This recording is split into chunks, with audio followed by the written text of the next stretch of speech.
സഖാക്കളെ, സഖാവ് ശിവദാസ് മേനോൻ നിര്യാതനായിട്ട് ഇന്ന് കൃത്യം 1 വർഷം പൂർത്തിയാവുകയാണ്. പാലക്കാട് ജില്ലയിലെ കമ്മ്യൂണിസ്റ്റ് പ്രസ്ഥാനത്തിൻ്റെ ചരിത്രത്തിൽ സഖാവ് ശിവദാസ് മേനോൻ ഇല്ലാതെ ഒരു ചരിത്രമില്ല.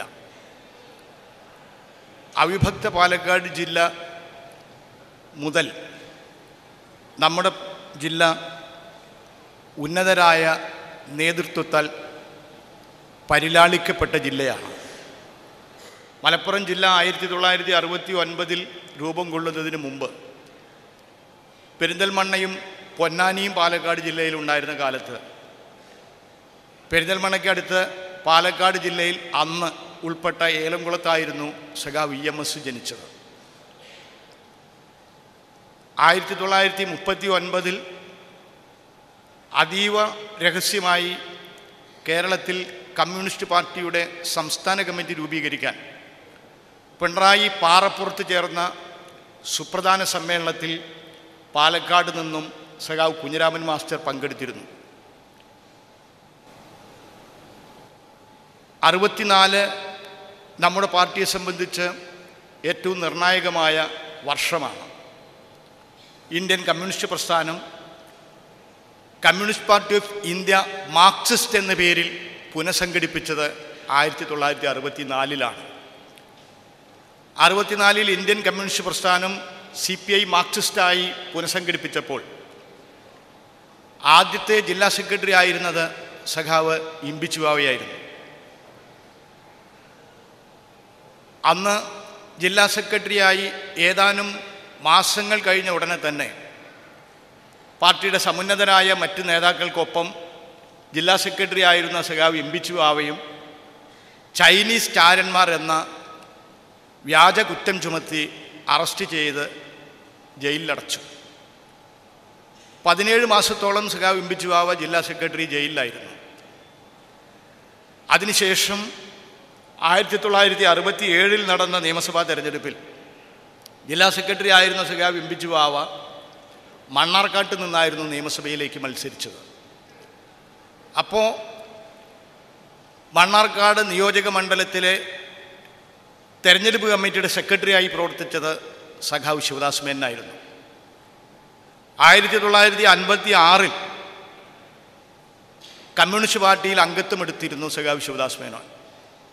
CPIM ആയി ഇന്ത്യൻ കമ്മ്യൂണിസ്റ്റ് പ്രസ്ഥാനം പുനഃസംഘടിപ്പിച്ചപ്പോൾ ജില്ലയിലെ CPIM-ൻ്റെ നേതൃനിരയിൽ സഖാവ് ശിവദാസ് മേനോൻ ഉണ്ടായിരുന്നു.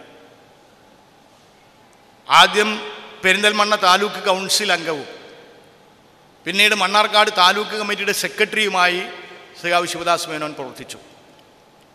ആ സന്ദർഭത്തിൽ പാർട്ടിയുടെ ജില്ലാ കമ്മിറ്റി അംഗവുമായിരുന്നു. നമ്മുടെ ജില്ലയുടെ പാർട്ടിയുടെ ചരിത്രം ഏത് കാലത്തും ഇടതുപക്ഷ കമ്മ്യൂണിസ്റ്റ് രാഷ്ട്രീയത്തോടൊപ്പം നിലകൊണ്ട ജനങ്ങളാണ് പാലക്കാട് ജില്ലയിലെ ജനങ്ങൾ. ഏത് കാലത്തും ആവിർഭാവ കാലം മുതൽ തന്നെ. അതുകൊണ്ടാണ് 57 തെരഞ്ഞെടുപ്പിൽ സഖാവ് EMS നീലേശ്വരം മണ്ഡലത്തിലായിരുന്നു മത്സരിച്ചത്.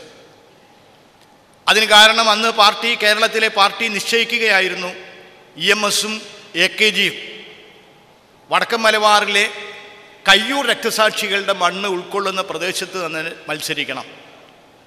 AKG പാർലമെൻറ്റിലേക്കും EMS നിയമസഭയിലേക്കും ഒപ്പമായിരുന്നു അന്ന് തെരഞ്ഞെടുപ്പ്.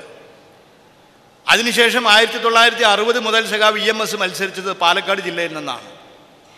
60 മുതൽ 77 വരെ സഖാവ് EMS പട്ടാമ്പിയിൽ, 77 സഖാവ് EMS ആലത്തൂരിൽ നിന്ന്, 71 സഖാവ് AKG ലോക്സഭയിലേക്ക് മത്സരിച്ചത് പാലക്കാട്ട് നിന്നാണ്. പാലക്കാട് ജില്ലയിലെ കമ്മ്യൂണിസ്റ്റ് പാർട്ടിയെ പോലെ ഭാഗ്യം ചെയ്ത പാർട്ടി കേരളത്തിലെ ഒരു ജില്ലയിലുമില്ല. AKG-യെ ലോക്സഭയിലേക്ക് അയക്കാൻ നമുക്ക് ഭാഗ്യം ലഭിച്ചിട്ടുണ്ട്. EMS-നെ മുഖ്യമന്ത്രിയാവാനും പ്രതിപക്ഷ നേതാവായും തിരഞ്ഞെടുക്കാൻ പാലക്കാട് ജില്ലയിലെ മണ്ഡലങ്ങളിൽ നിന്ന് സാധിച്ചിട്ടുണ്ട്.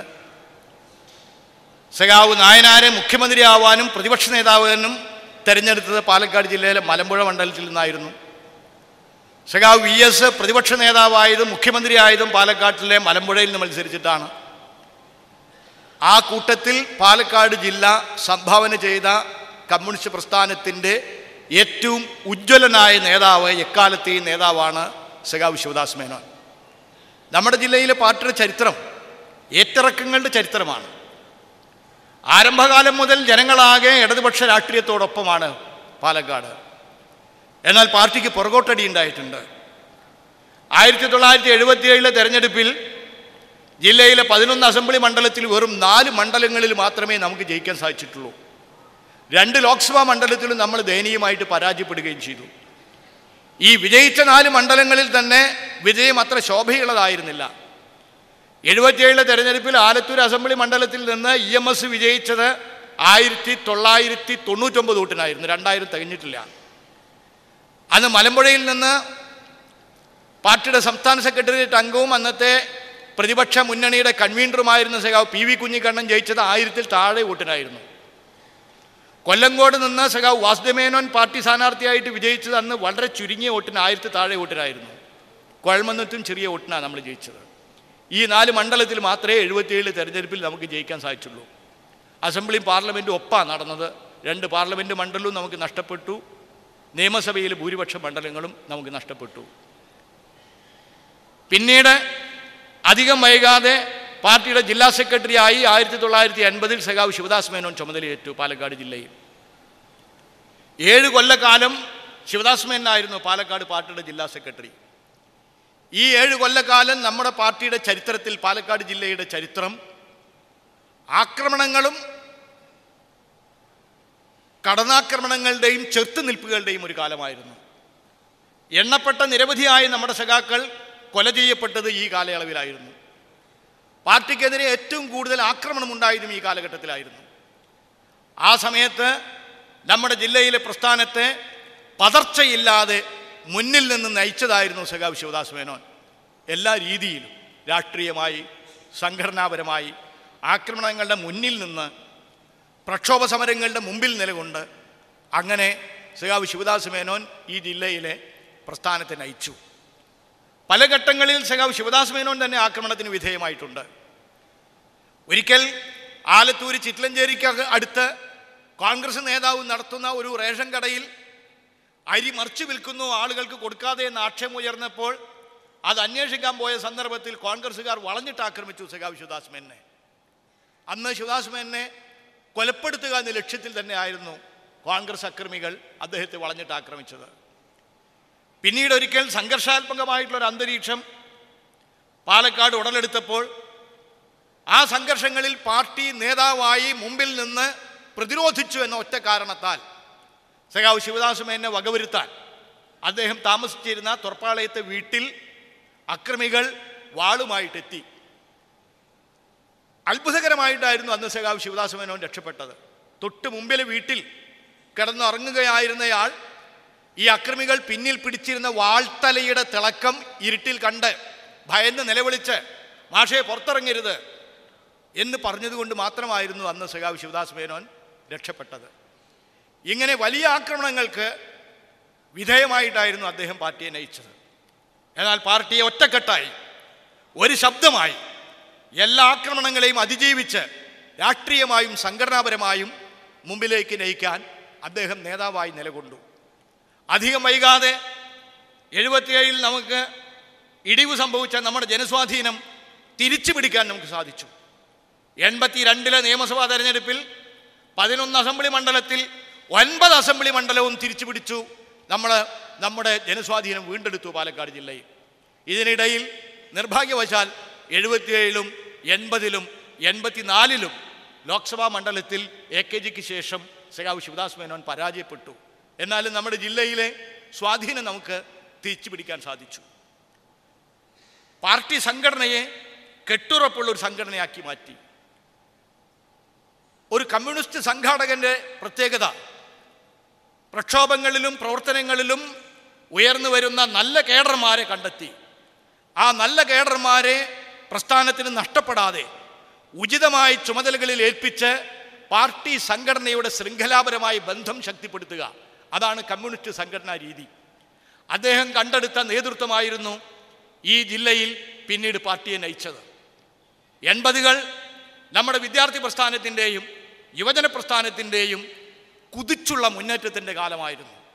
അന്നത്തെ വിദ്യാർത്ഥി പ്രസ്ഥാനത്തിലൂടെ യുവജന പ്രസ്ഥാനത്തിലൂടെ ഉയർന്നു വന്ന നേതാക്കന്മാരെ ഒരു കേഡറെ പോലും നഷ്ടപ്പെടാതെ ഓരോരുത്തരെയും ഉചിതമായ സ്ഥാനങ്ങളിൽ നിയോഗിച്ച് അവരെ കമ്മ്യൂണിസ്റ്റ് പാർട്ടിയുടെ സ്വത്താക്കി മാറ്റി കമ്മ്യൂണിസ്റ്റ് പാർട്ടിയുടെ സംഘടനയുടെ കരുത്ത് വർദ്ധിപ്പിച്ചു.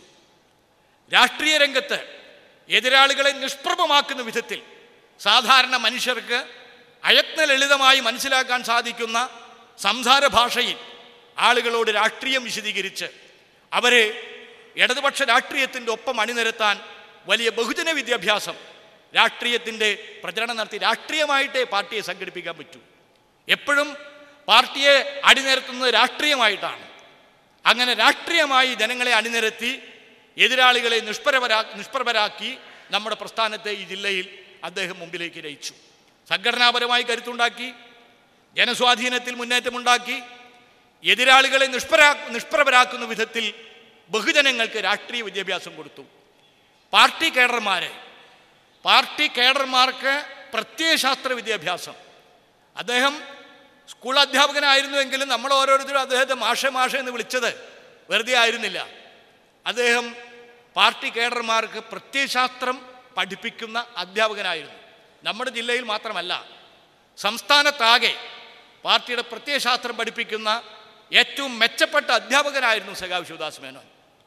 87 ജില്ലാ സെക്രട്ടറി ആയിരിക്കുന്ന സന്ദർഭത്തിലാണ് അദ്ദേഹം മലമ്പുഴ അസംബ്ലി മണ്ഡലത്തിൽ നിന്നും മത്സരിച്ച് സഖാവ് നായനാർ ഗവൺമെൻറ്റിൽ വിദ്യുത് ശക്തി ഗ്രാമവികസന മന്ത്രിയായി ചുമതലയേറ്റത്. ആ സമയത്തുള്ളവർക്കറിയാം, 87 മലബാർ പൊതുവിലും പാലക്കാട് ജില്ലയിൽ പല ഭാഗങ്ങളിലും വിദ്യുത് ശക്തി കഠിനമായ വിധത്തിൽ വോൾട്ടേജ് ക്ഷാമം നേരിടുന്നൊരു കാലമായിരുന്നു. തമാശയ്ക്ക് മാഷ് തന്നെ പറയാറുള്ളത്, മാഷയുടെ പ്രസംഗത്തിൽ പറയാറുള്ളത്, സ്ട്രീറ്റ് ലൈറ്റൊക്കെ ഉണ്ട്, പക്ഷേ സ്ട്രീറ്റ് ലൈറ്റ് കത്തുണ്ടോ എന്നുള്ളത് ടോർച്ചടിച്ച് നോക്കണം. അങ്ങനെയായിരുന്നു അന്നത്തെ വോൾട്ടേജിൻ്റെ സ്ഥിതി പാലക്കാട് ജില്ലയിൽ.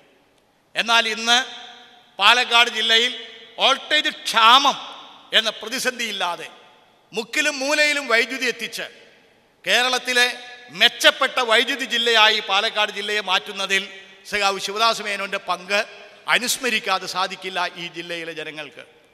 ഗ്രാമവികസന രംഗത്തും പഞ്ചായത്തി രാജ് നഗരപാലിക നിയമമൊന്നും വന്നിട്ടില്ല അന്ന്. അപ്പം ഗ്രാമവികസനത്തിൻ്റെ ഉത്തരവാദിത്വത്തിന് പ്രത്യേക വകുപ്പുണ്ട്. അദ്ദേഹമായിരുന്നു അതിൻ്റെ ചുമതല. നമ്മുടെ ഗ്രാമീണ മേഖലയിൽ റോഡുകൾ, വെള്ളം, വെളിച്ചം, ഇങ്ങനെ പാലക്കാട് ജില്ലയുടെ അവികസിത മേഖലകളിലേക്ക് വികസനം എത്തിക്കുന്നതിൽ മന്ത്രി എന്നുള്ള നിലയ്ക്ക് വലിയ ചുമതലയാണ് അദ്ദേഹം നിർവഹിച്ചത്. 1991 മുതൽ 96 വരെ കേരള നിയമസഭയിൽ ജനങ്ങളുടെ പോരാളിയായി പ്രതിപക്ഷ നിരയിലെ എണ്ണപ്പെട്ട നേതാവായി സഖാവ് ശിവദാസ് മേനോൻ ഉണ്ടായിരുന്നു. നിയമസഭയിലെ പബ്ലിക് അക്കൗണ്ട്സ് കമ്മിറ്റിയുടെ ചെയർമാനുമായിരുന്നു സഖാവ് ശിവദാസ് മേനോൻ ആ കാലത്ത്. വീണ്ടും 96 നായനാർ ഗവൺമെൻറ്റിൽ ധനകാര്യ എക്സൈസ് വകുപ്പ് മന്ത്രിയായി അദ്ദേഹം ചുമതലയേറ്റു. ആ കാലത്ത് നമ്മുടെ ജില്ല വീണ്ടും പുരോഗതിയിലേക്ക് മുന്നേറി. ഇങ്ങനെ വിപ്ലവ പ്രസ്ഥാനത്തെ വളർത്തി വിപുലപ്പെടുത്തുന്നതിൽ, അതിന് നേതൃത്വം കൊടുക്കേണ്ട കമ്മ്യൂണിസ്റ്റ് സംഘടനയെ കരുത്തുറ്റതാക്കുന്നതിൽ, ജനങ്ങളെ രാഷ്ട്രീയ വിദ്യാഭ്യാസം ചെയ്യിപ്പിക്കുന്നതിൽ, പാർട്ടി കേഡർമാരെ പ്രത്യയശാസ്ത്രം പഠിപ്പിക്കുന്നതിൽ, ബഹുജനങ്ങളോടൊപ്പം നിന്ന് പോരാട്ടം നടത്തുന്നതിൽ മികച്ച ഭരണാധികാരി എന്നുള്ള നിലയിൽ കേരളത്തിൽ നിസ്തുലമായ സംഭാവന നൽകിയ ഈ ജില്ലയിലെ എക്കാലത്തെയും ഏറ്റവും ആദരണീയനായ കമ്മ്യൂണിസ്റ്റ് നേതാവാണ് സഖാവ് ശിവദാസ് മേനോൻ. അദ്ദേഹം ഇന്ന് നമ്മുടെ ഒപ്പമില്ല. അദ്ദേഹത്തിൻ്റെ ഓർമ്മ പുതുക്കുന്ന ആദ്യത്തെ വർഷമാണിത്. അപ്പോൾ അദ്ദേഹത്തെ അനുസ്മരിക്കുന്നതിന് വേണ്ടിയുള്ള കാര്യങ്ങൾ ആലോചിച്ചപ്പോൾ പാർട്ടി ജില്ലാ കമ്മിറ്റി ഒരു തീരുമാനമെടുത്തു. സാധാരണഗതിയിലുള്ള അനുസ്മരണ സമ്മേളനങ്ങളിൽ, അനുസ്മരണ ചടങ്ങുകളൊക്കെ സംഘടിപ്പിക്കുന്നതോടൊപ്പം എല്ലാ വർഷവും അദ്ദേഹത്തിൻ്റെ ഓർമ്മ ദിനത്തിൽ ആ സന്ദർഭത്തിലെ ഏറ്റവും പ്രധാനപ്പെട്ട ഒരു വിഷയത്തെ ആസ്പദമാക്കി പ്രഗത്ഭമതികളായിട്ടുള്ളവരെ പങ്കെടുപ്പിച്ചുകൊണ്ട് അദ്ദേഹത്തിൻ്റെ സ്മാരക പ്രഭാഷണങ്ങൾ സംഘടിപ്പിക്കണം, മെമ്മോറിയൽ ലെക്ചർ സംഘടിപ്പിക്കണം എന്ന് നമ്മൾ നിശ്ചയിച്ചു. ആ പ്രഭാഷണ പരമ്പരയുടെ തുടക്കമാണ് ഇന്ന് ഇവിടെ നടക്കുന്നത്. രാവിലെ നമ്മളെല്ലാവരും ഓരോ പ്രദേശങ്ങളിലും അദ്ദേഹത്തെ അനുസ്മരിച്ചുകൊണ്ടുള്ള വിവിധ ചടങ്ങുകൾ സംഘടിപ്പിച്ചു. ഇന്ന് ഈ സ്മൃതി പ്രഭാഷണം ഇവിടെ ആരംഭിക്കുകയാണ്. അതിന് നാം തിരഞ്ഞെടുത്തത്, നമ്മൾ ക്ഷണിച്ചത് ഇന്ത്യയിലെ ലോകത്താകെ അറിയപ്പെടുന്ന വലിയ സാമ്പത്തിക ശാസ്ത്രജ്ഞനും രാഷ്ട്രീയ സാമൂഹ്യ ചിന്തകനും ആയിട്ടുള്ള പ്രൊഫസർ പ്രഭാത് പട്നായിക്കിനെയാണ്. അദ്ദേഹത്തെ നമ്മൾ ക്ഷണിച്ചപ്പോൾ ചുരുങ്ങിയ ദിവസത്തിൻ്റെ ഉള്ളിലാണ് ക്ഷണിച്ചത്. അദ്ദേഹം പറഞ്ഞു, എനിക്ക് തുടർച്ചയായിട്ടുള്ള യാത്രയാണ്, കുറച്ച് ബുദ്ധിമുട്ടുണ്ട് എന്ന് പറഞ്ഞു. അപ്പോൾ ഇങ്ങനത്തെ ഒരു കാര്യമാണ്, ശിവദാസ് മേനോൻ്റെ ഒരു മെമ്മോറിയൽ സ്പീച്ചാണെന്ന് പറഞ്ഞപ്പോൾ അദ്ദേഹം വിഷമം സഹിച്ചെത്തി.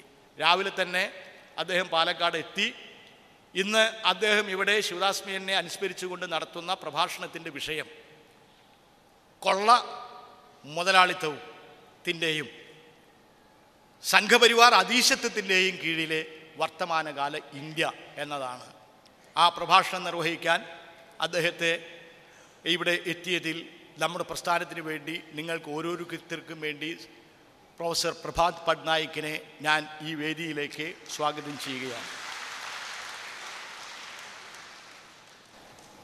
പാർട്ടിയുടെ ജില്ലാ സെക്രട്ടറി ഉണ്ട്, സംസ്ഥാന കമ്മിറ്റി അംഗം സഖാവ് രാജേന്ദ്രനുണ്ട്, സെക്രട്ടേറിയറ്റ് അംഗങ്ങളുണ്ട്, DC അംഗങ്ങളുണ്ട്. എല്ലാവരും നമ്മുടെ പാർട്ടി പ്രവർത്തകരാണ്. നിങ്ങളെല്ലാവരെയും ഈ യോഗത്തിലേക്ക് സ്വാഗതം ചെയ്തുകൊണ്ട് ഈ പ്രഭാഷണത്തിൽ അധ്യക്ഷത വഹിക്കുന്നതിന് വേണ്ടി പാർട്ടി ജില്ലാ സെക്രട്ടറി സഖാവ് സുരേഷ് ബാബുവിനെ ക്ഷണിക്കുന്നു.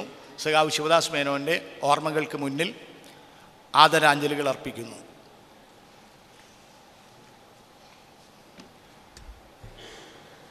പ്രിയപ്പെട്ട സഖാക്കളെ, ശിവദാസ മേനോൻ നമ്മെ വിട്ട് പിരിഞ്ഞ് ഇന്ന് 1 വർഷം തികയാണ്. അതുമായി ബന്ധപ്പെട്ട അനുസ്മരണ യോഗമാണ് ഇന്നത്തെ വർത്തമാനകാല ഇന്ത്യയുടെ വർഗീയ രാഷ്ട്രീയത്തിൻ്റെ തണലിൽ തടിച്ചു കൊഴുക്കുന്ന കോർപ്പറേറ്റ് മുതലാളിത്തത്തെക്കുറിച്ചുള്ള പ്രസക്തമായ ഒരു സെമിനാറാണ് വിഷയത്തെ അടിസ്ഥാനപ്പെടുത്തി ഇവിടെ പ്രഭാത് പട്നായിക് സെമിനാർ ഉദ്ഘാടനം ചെയ്യാൻ പോകുന്നത്.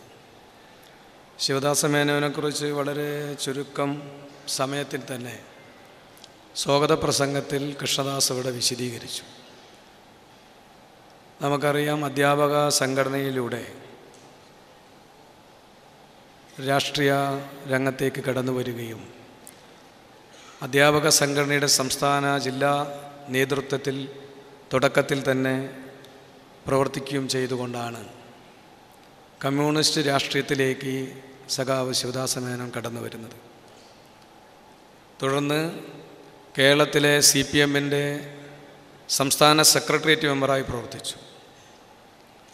2 തവണ കേരളത്തിലെ മന്ത്രിസഭയിൽ ഇവിടെ സൂചിപ്പിച്ച ഗ്രാമ വകുപ്പ് മന്ത്രി, അതുപോലെ എക്സൈസ് വകുപ്പ്, വിദ്യുശക്തി വകുപ്പ്, ധനകാര്യ വകുപ്പ് എന്നീ വകുപ്പുകൾ കൈകാര്യം ചെയ്തുകൊണ്ട് വലിയ സംഭാവനയാണ് കേരളത്തിന് നൽകിയിട്ടുള്ളത്.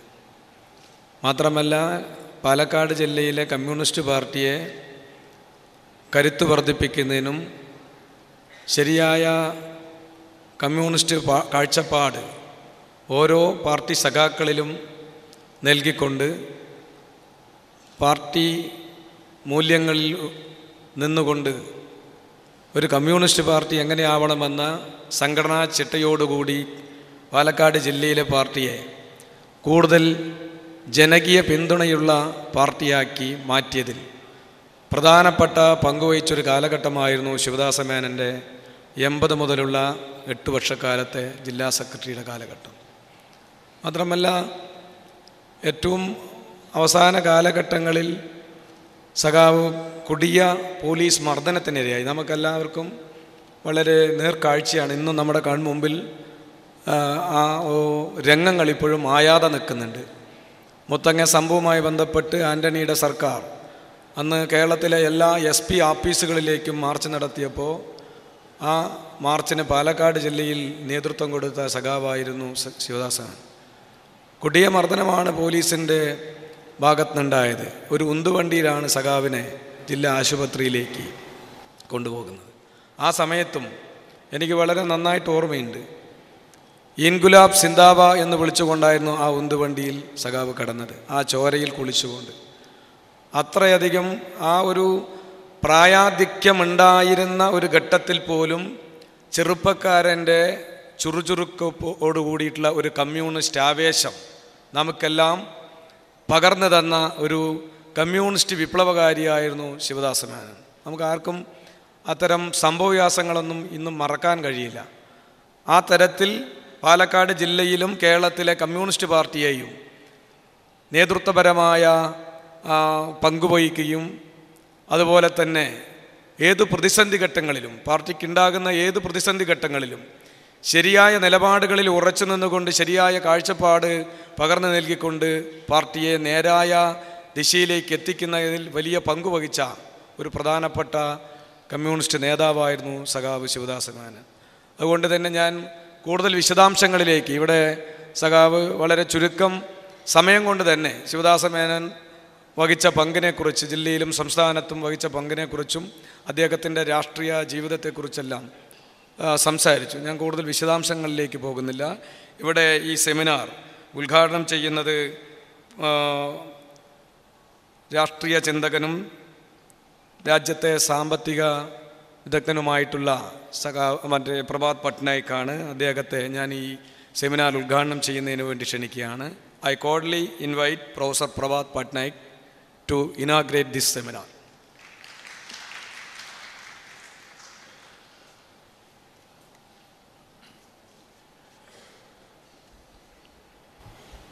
Comrades and friends, I am very grateful that this opportunity has been given to me to pay my respects to Comrade Sivadasa Menon, whom I knew personally. He was an ideal communist. He was extremely simple, totally honest, extremely modest, thoughtful, free of any arrogance, any malice, or any airs. I knew him when he was the finance minister in Comrade E.K. Nayanar's government, when I was working at the State Finance Commission.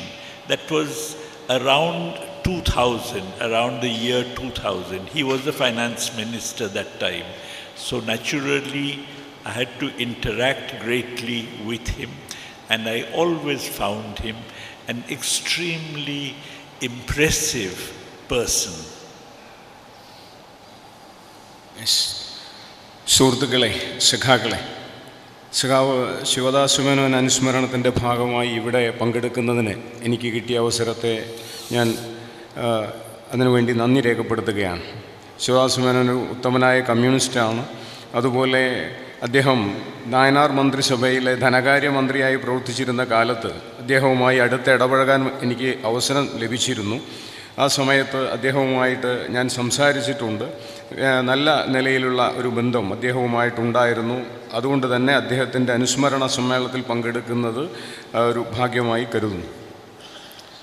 Let me come to the topic of discussion today. The Indian economy at the moment is in a very deep economic crisis. But if you look at government spokesmen, if you look at ministers, if you look at prime ministers, they all talk about how well the Indian economy is doing. They say that of all the major countries, India has the highest growth rate of gross domestic product in the last few years.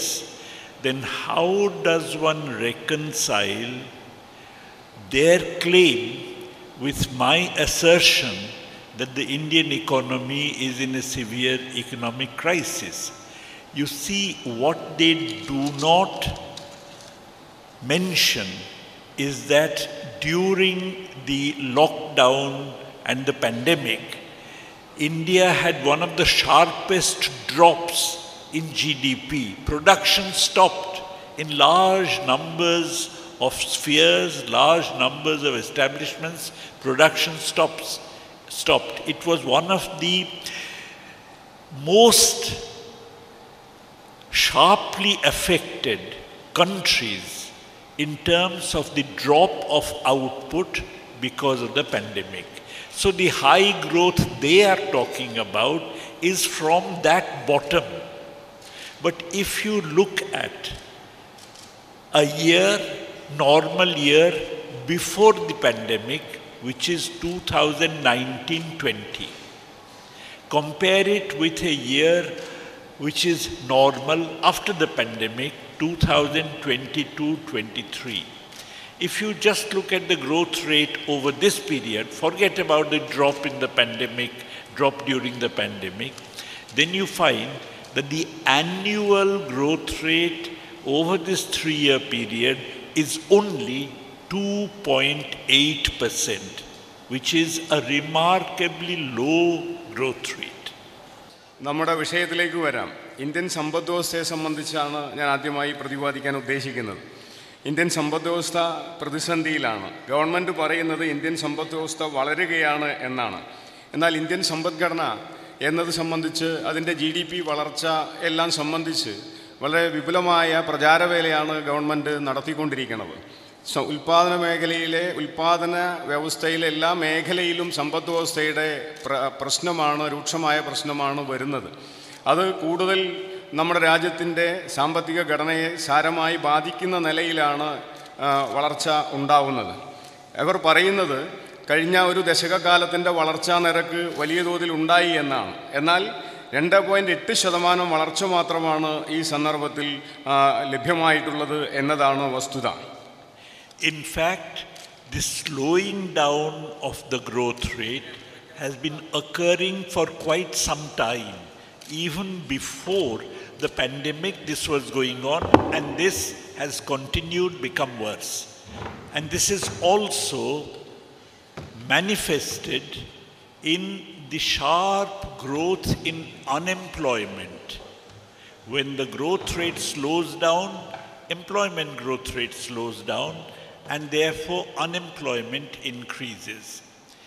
Normally, even when the growth rate had not slowed down, unemployment in India was increasing, but it was shown not in terms of an increase in the proportion of people without jobs.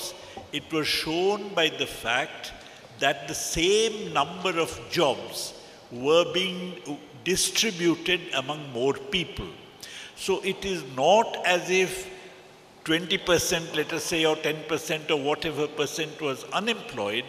It was everybody was unemployed for 10% of the time. So that way unemployment was growing. But during this period of slowdown of the growth rate, during the period of economic crisis, which begins in India approximately from 2011-12, you find that actually open unemployment has increased. Even before the pandemic, open unemployment had increased to about 6%. Normally it is about 2 to 2.5%, but open unemployment had increased to 6%. During the pandemic, of course, unemployment increased very sharply, but it has come down. But even so, despite the recovery from the drop in output, unemployment today is, at least officially, according to the Center for Monitoring Indian Economy, between 7 and 8%. Within this, youth unemployment is particularly high. As a matter of fact, I was in Bangalore yesterday launching a book which is written by somebody about Karnataka's unemployment rate. Youth unemployment rate in Karnataka is now about 22%, and I'm sure that would be a figure over much of India. So there is a very sharp increase in unemployment that actually underscores the economic crisis which the country has been facing. യഥാർത്ഥത്തിൽ ഇന്ത്യയുടെ സാമ്പത്തിക അവസ്ഥ എന്താണ്? വൻതോതിലുള്ള തൊഴിലില്ലായ്മയാണ് നമ്മുടെ രാജ്യത്ത് ഉണ്ടാവുന്നത്. അന്തർദേശീയമായി തൊഴിലില്ലായ്മ വളരുകയാണ്. നമ്മുടെ രാജ്യത്ത് തൊഴിലില്ലായ്മ വർദ്ധിക്കുന്നുണ്ട്. എന്തുകൊണ്ടാണ് തൊഴിലില്ലായ്മ വർദ്ധിക്കുന്നത്? എന്താണ് ഇതിൻ്റെ യഥാർത്ഥ പ്രതിസന്ധിയുടെ കാരണം എന്താണ്? കോവിഡ് കാലത്ത് സ്വാഭാവികമായി തൊഴിലില്ലായ്മയുടെ പ്രശ്നമുണ്ട്. 6% തൊഴിലില്ലായ്മ വർദ്ധിച്ചതായിട്ടാണ് ആ സന്ദർഭത്തിലുള്ള കണക്കെടുപ്പ്. എന്നാൽ കോവിഡാനന്തര കാലത്ത്, വീണ്ടെടുപ്പ് കാലത്ത് ഇന്ത്യയുടെ തൊഴിലില്ലായ്മയുടെ അവസ്ഥയെ സംബന്ധിച്ച് സെൻറ്റർ ഫോർ ഇന്ത്യൻ ഇക്കോണമി അവർ മോണിറ്റർ ചെയ്ത് പറഞ്ഞ കണക്ക് 7.5% തൊഴിലില്ലായ്മയുടെ വർധനവ് എന്നാണ്. ഭീമമായി തൊഴിലില്ലായ്മ വർദ്ധിക്കുന്നുണ്ട്. കർണാടകയിലെ ഉദാഹരണം എടുത്താൽ അവിടെ തൊഴിലില്ലായ്മ 22% വളർന്നിട്ടുണ്ട്. യഥാർത്ഥത്തിൽ ഈ പ്രതിസന്ധി മൂർച്ഛിക്കുകയാണ്, തൊഴിലില്ലായ്മയുടെ പ്രതിസന്ധി മൂർച്ഛിക്കുകയാണ് രാജ്യത്ത്. This phenomenon of a crisis is not only confined to India. It is a global phenomenon. It is a phenomenon affecting the capitalist system as a whole. It is in fact a crisis of neoliberal capitalism. And the reason for the crisis is simple. Under neoliberal capitalism, income inequalities have increased very sharply. And if you have a sharp increase in income inequality, then there is a shortage of demand that is generated. If you give a rupee to a poor man, the poor man would spend the entire rupee for his consumption. If you give the rupee to the rich man will only spend a part of it, put the rest in his pocket for spending later. Therefore, every such shift of income distribution from the poor to the rich is one that is associated with a reduction in consumption, and which therefore means a reduction in aggregate demand, and therefore a reduction in output and employment. So the reason for the crisis under neoliberal capitalism is not very difficult to understand. In this global phenomenon, the Modi government is culpable on 2 counts. First, it has done nothing to alleviate the crisis. Everything it has done is actually something which aggravates the crisis. For instance, the attack on the petty production sector because of demonetization, because of the introduction of GST, this was avoidable. But this has actually made the crisis even worse. The other thing which it has done is that in the name of resolving the crisis, it has actually given all kinds of tax concessions to the capitalists. If you give tax concessions to the capitalists, then you are losing, let us say, 100 rupees through these tax concessions. And what do? You reduce your own spending by 100 rupees, or you raise taxes from the poor worth 100 rupees. Therefore, that amounts to aggravating the income distribution shift from the poor to the rich, and therefore aggravating the reduction in demand and the economic crisis and unemployment.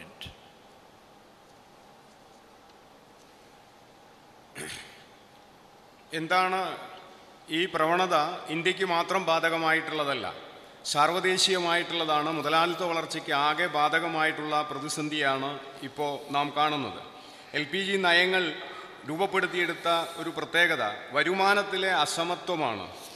വളർച്ച ഉണ്ടാവുന്നുണ്ട്, പക്ഷേ വരുമാനത്തിൽ അസമത്വം ഉണ്ടാവുന്നു. സ്വാഭാവികമായി ഉണ്ടാവുന്ന പ്രശ്നം ഡിമാൻഡിലെ കുറവാണ്, ചോദനത്തിലെ കുറവാണ്. ദരിദ്രരുടെ കാര്യത്തിൽ ഉപഭോഗം കുറയും, പണക്കാർ പണം കയ്യിൽ തന്നെ വയ്ക്കും. വരുമാന വിതരണത്തിലെ അസമത്വം ഉപഭോഗക്കുറവും അതുവഴി തൊഴിലിൽ കുറവും ഉണ്ടാക്കി വരുന്നതാണ്. ഇതാണ് നിയോലിബറൽ സാമ്പത്തിക സമീപനത്തിൻ്റെ സ്വഭാവം. ഇത് സാർവദേശീയമായി നിലനിൽക്കുകയാണ്. മോഡി ഗവൺമെൻറ് ഇതിനോട് ചെയ്യുന്നത് ഇത് മറികടക്കുന്നതിനുള്ള നിലപാടുകൾ സ്വീകരിക്കുകയല്ല, മറിച്ച് ഉൽപ്പാദന വ്യവസ്ഥയെ കടന്നാക്രമിക്കുകയാണ് മോഡി ഗവൺമെൻറ് ചെയ്യുന്നത്. നോട്ടു നിരോധനവും GSTയും എല്ലാം അതിൻ്റെ ഭാഗമായിരുന്നു. പ്രതിസന്ധി പരിഹാരത്തിന് അവർ സ്വീകരിക്കുന്ന മാർഗങ്ങൾ പ്രതികൂലമായ ഫലമാണ് സൃഷ്ടിച്ചെടുക്കുന്നത്. മുതലാളിത്തത്തിൻ്റെ രീതി ഇവർ ഇപ്പോൾ ചെയ്തുകൊണ്ടിരിക്കുന്നത് മുതലാളിത്തത്തിന് മൂലധനത്തിന് നികുതി ഇളവ് നൽകുന്നതാണ്. നിങ്ങൾ 100 രൂപ ടാക്സ് ഇളവ് കൊടുക്കുന്നത്, അത് പാവപ്പെട്ടവർക്ക് ഇളവ് കൊടുക്കുന്നതെങ്കിൽ അത് സമ്പദ്ഘടനയിൽ ചലനമുണ്ടാക്കും. ധനികനാണ് ഇളവ് കൊടുക്കുന്നതെങ്കിൽ പ്രതിസന്ധിക്ക് പരിഹാരമുണ്ടാക്കുന്നതിന് സാധിക്കുന്നില്ല. ഈ സമീപനമാണ്, നികുതി ഇളവ് സമ്പന്നന് അനുകൂലമായി മാറ്റിയെടുക്കുന്ന സമീപനമാണ് മോഡി നടത്തിക്കൊണ്ടിരിക്കുന്നത്. Whenever capitalism is in a crisis, whenever there is a sharp rise in unemployment, capitalism turns to fascism. Capitalists, monopoly capitalists, take the help of the fascists. Why? You see, you have fascist groups. In any modern society, you have all kinds of fascist groups, but normally as fringe phenomena, not of great importance, not central phenomena, but fringe phenomena. But of course, when capitalism is in a crisis, when unemployment grows, the capitalists get worried that the system is going to be challenged. Because of which, to sustain the system, to bolster the system, they form an alliance with the fascist groups, and you have a corporate fascist alliance. Now, this is something which had happened in the 1930s. This is happening now, and this is what propels the fascists to power. Unemployment is one which invariably helps the growth of fascism because of corporate support through money and media support. If you have unemployment, in that case, the first thing it does, any fascist group does, is to change the discourse. You don't talk about economic issues. You talk about religion, you talk about race, you talk about the Jews being no good, you talk about ethnic differences. You create a hated minority. This is what happened in the 1930s. In Germany, for instance, the Jews became a hated minority. And contemporary fascism is doing exactly that. So the whole discourse is changed. It is no longer concerned with how to deal with people's difficulties and problems, but it becomes a discourse against that minority. And unemployment also helps by swelling the ranks of the fascists, because the unemployed are easily recruited into the ranks of the fascist groups as lumpen elements, as street gangs, as street thugs of the fascist parties. എങ്ങനെയാണ് രൂപപ്പെടുന്നത്? ഇപ്പോൾ നമ്മൾ സമ്പദ് വ്യവസ്ഥകളെക്കുറിച്ച് സ്വതന്ത്ര സമ്പദ്ഘടന, തുറന്ന സമ്പദ്ഘടന എന്നെല്ലാം പറയാറുണ്ട്.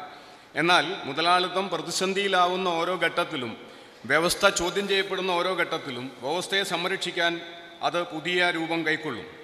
ഇപ്പോൾ സമകാലിക കാലത്ത് നാം കാണുന്നത് കോർപ്പറേറ്റുകളുമായി അവർ സഖ്യം ചെയ്യുന്നതാണ്. തൊഴിലില്ലായ്മ വർദ്ധിക്കുന്നത് ഒരു കാരണമാണ്. അത് പരിഹരിക്കുന്നതിന് മുതലാളിത്തത്തിന് സാധ്യമാവുന്നില്ല.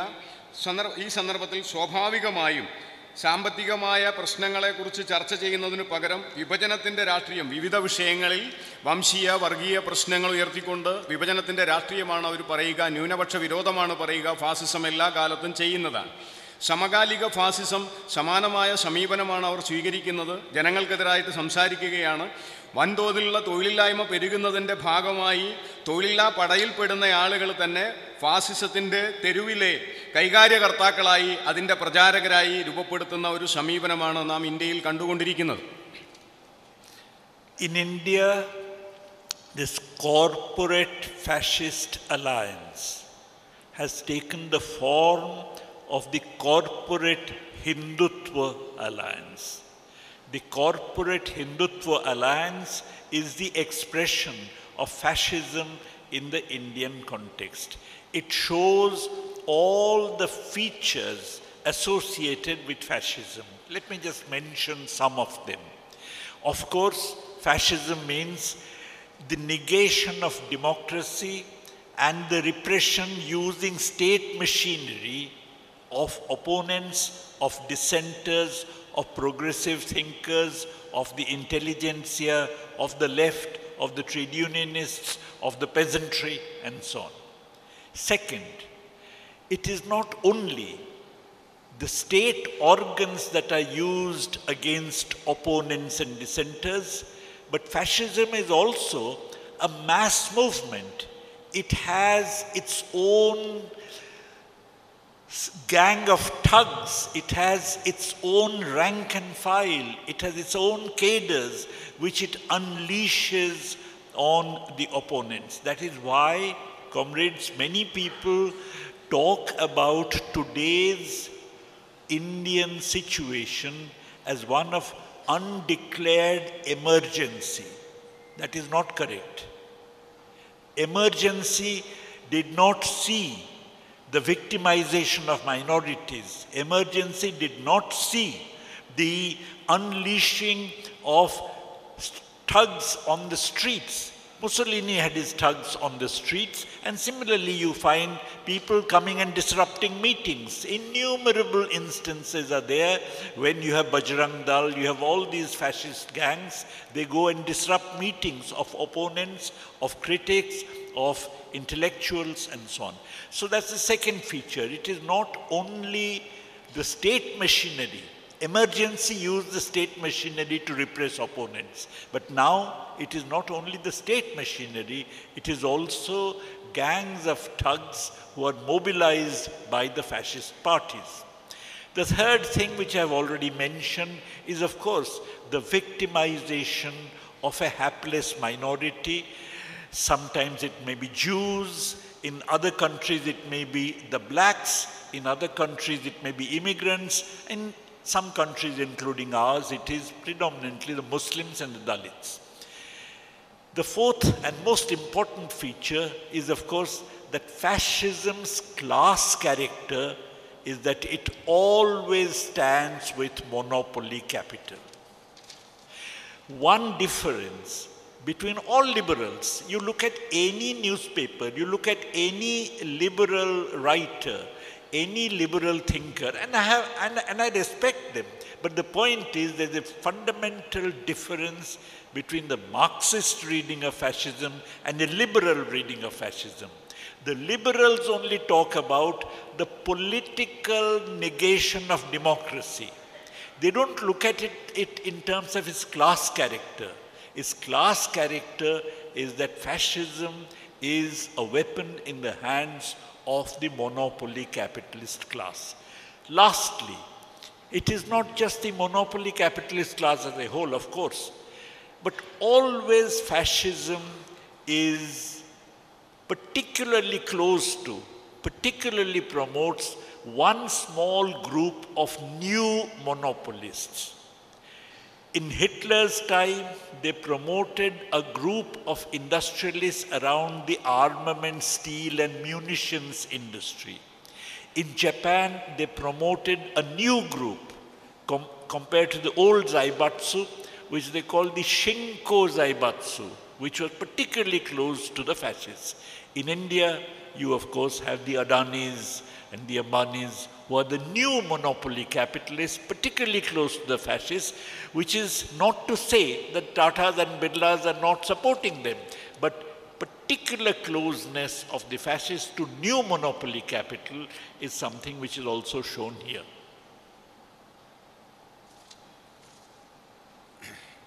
എന്താണ് ഫാസിസത്തിൻ്റെ ഇന്ത്യയിൽ കോർപ്പറേറ്റ് ഫാസിസ്റ്റ് സഖ്യം രൂപപ്പെട്ടു വന്നിട്ടുണ്ട്. ഹിന്ദുത്വ കോർപ്പറേറ്റ് സഖ്യം എന്നാണ് നാം അവരെ വിളിക്കുന്നത്. എന്താണ് അവരുടെ സ്വഭാവങ്ങൾ? അതിലെ പ്രധാനപ്പെട്ട 3-4 ഘടകങ്ങളാണുള്ളത്. ഒന്ന്, ജനാധിപത്യത്തിൻ്റെ നിഷേധമാണ്. സമ്പൂർണ്ണമായ അടിച്ചമർത്തൽ. ബുദ്ധിജീവികൾ, കൃഷിക്കാർ, സ്വതന്ത്രമായി ചിന്തിക്കുന്നവർ, അഭിപ്രായം പറയുന്നവർ, ഇവരെയെല്ലാം അടിച്ചമർത്തുക എന്ന നിലയാണ് ഉള്ളത്. ഇന്ത്യയിൽ അപ്രഖ്യാപിത അടിയന്തരാവസ്ഥയാണ് എന്ന് ചിലരെങ്കിലും ഇപ്പോൾ പറയുന്നുണ്ട്. അടിയന്തരാവസ്ഥ പ്രത്യക്ഷത്തിൽ നമുക്ക് കാണാൻ കഴിയില്ല. എന്നാൽ ആ നിലയിലുള്ള അക്രമം ജനങ്ങൾക്കെതിരായിട്ട് അഴിച്ചുവിടുകയാണ്. മറ്റൊരു സ്വഭാവം, ഫാസിസത്തിൻ്റെ പ്രത്യേക സ്വഭാവം സ്റ്റേറ്റ് മെഷീനറിയെ ഉപയോഗപ്പെടുത്തുകയാണ്. സ്റ്റേറ്റ് മെഷീനറിയെ ഉപയോഗപ്പെടുത്തി കടന്നാക്രമണം നടത്തുന്നതാണ്. നമ്മുടെ വിവിധ മേഖലകളിൽ നാം അത് കണ്ടുകൊണ്ടിരിക്കുകയാണ്. ഈ മൾട്ടിനാഷണൽസ് ഇപ്പോൾ നമ്മുടെ രാജ്യത്ത് ശക്തമായി ഇതിനെ ഉപയോഗപ്പെടുത്തുകയാണ്. നമ്മുടെ ഭരണഘടനാ സംവിധാനങ്ങൾ ഉപയോഗപ്പെടുത്തി അവർക്ക് സൗകര്യമൊരുക്കുന്ന സ്ഥിതി കാണുന്നുണ്ട്. ന്യൂനപക്ഷ വേട്ട, മതപര തുടങ്ങിയ കാര്യങ്ങൾ ഫാസിസത്തിൻ്റെ പ്രത്യേക സ്വഭാവത്തിലുള്ളതാണ്. ചിലരെങ്കിലും ഫാസിസത്തിൻ്റെ സ്വഭാവത്തെ വിശദീകരിക്കുന്ന സന്ദർഭത്തിൽ ലിബറലായ ആളുകൾ ചില കാര്യങ്ങൾ കാണാതെ പോവുകയാണ്. ഇത് മൊണോപ്പൊളി ക്യാപിറ്റലിസം എന്ന് പറയുന്നത്, അതിൻ്റെ ലിബറൽ ചിന്തകൾ കാണുന്നത് അതിലെ മൗലിക സ്വഭാവം കാണാതിരിക്കുക എന്നതാണ്. ഇത് കൃത്യമായ ഒരു വർഗ ഭരണ രൂപമാണ്, മൂലധനത്തിൻ്റെ വർഗ രൂപമാണ് ഇപ്പോൾ കാണുന്ന ക്യാപിറ്റലിസ്റ്റ് സ്വഭാവം. കുത്തക മുതലാളിത്തത്തിൻ്റെ ആധിപത്യത്തിൻ്റെ സ്വഭാവമാണ്. അവസാനമായി കുത്തക മുതലാളിത്തം മാത്രമല്ല, നാം കാണുന്നത് പുതിയ ചില സഖ്യങ്ങൾ ഉയർന്നു വരുന്നു ഭരണകൂടത്തിൻ്റെ ചുറ്റുമായി. അദാനി, ഇന്ത്യയിൽ അദാനി, അംബാനി തുടങ്ങിയവരാണ് അതിന് നേതൃത്വം കൊടുക്കുന്നത്. ഒരു പ്രത്യേക വിഭാഗം കുത്തകകളായി അവരെ നയിക്കുന്നത്. The fact that fascism implies the direct rule of monopoly capital, and particularly of new elements of monopoly capital, again is something which is missed in the liberal discussion. In the liberal discussion, I mentioned earlier that there is a confusion between fascism on the one hand and the emergency on the other. Likewise, in the liberal discussion, there is a confusion between what is called crony capitalism and the contemporary corporate Hindutva alliance.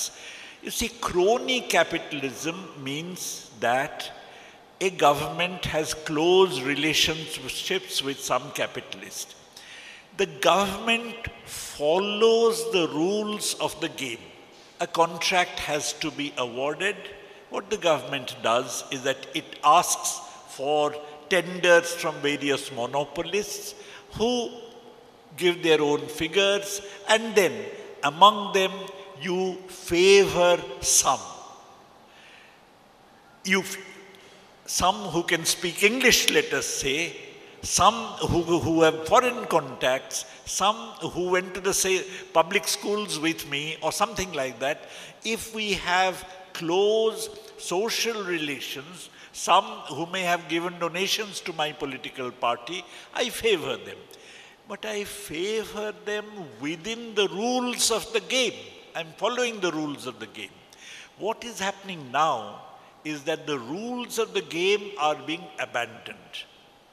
That you actually, when Mr. Modi asked the French government on the Rafale deal that the Indian counterpart of Rafale has to be Mr. Anil Ambani, he had not floated tenders.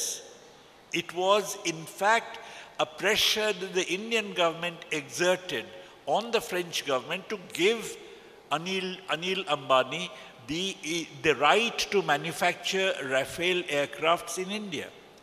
Similarly, when you have the Hindenburg report coming out against Adani's, the rules of the game would be that the government would immediately set up a committee of inquiry. That committee of inquiry would take evidence from various people. At the end of it, maybe the committee of inquiry would exonerate the Adani's. But no such thing was done. So we are talking about a violation of the rules of the game, and therefore it is not crony capitalism. It is a corporate Hindutva alliance where the corporates, particularly the new corporates, directly exercise political power in partnership with the fascist elements like the Hindutva elements.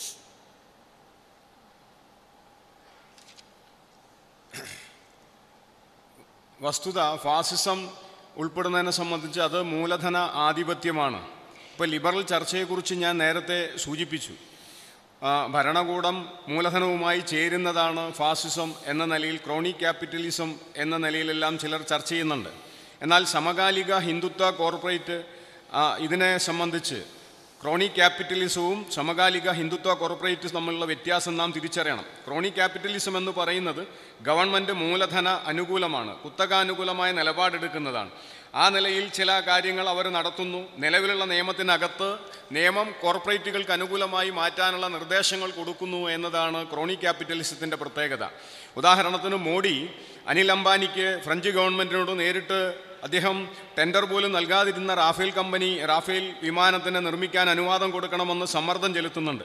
Hindenburg research report വന്ന സന്ദർഭത്തിലും ഇതാണ് നാം കണ്ടത്. കളി നിയമങ്ങളെല്ലാം അനുകൂലമായി മാറിയിട്ടുണ്ട് എന്നുള്ളത്. ഇങ്ങനെ നിയമം തെറ്റിക്കുന്ന ഒരു സമീപനമുണ്ട് ചങ്ങാത്യ മുതലാളിത്തത്തിൽ. എന്നാൽ കോർപ്പറേറ്റ് ഹിന്ദുത്വ അജണ്ട എന്നതിനെ കൃത്യമായി കമ്മ്യൂണിസ്റ്റ് പെർസ്പെക്റ്റീവിൽ നാം നിർവചിച്ചാൽ അത് നേരിട്ട് ഭരണ നിർവഹണത്തിൽ ഇടപെടുന്നു മൂലധനം എന്നുള്ളതാണ്. ക്രോണി ക്യാപിറ്റലിസവും സമകാലിക ഹിന്ദുത്വ കോർപ്പറേറ്റ് ഭരണവും തമ്മിൽ ഈ വ്യത്യാസം നാം തിരിച്ചറിയേണ്ടതാണ്.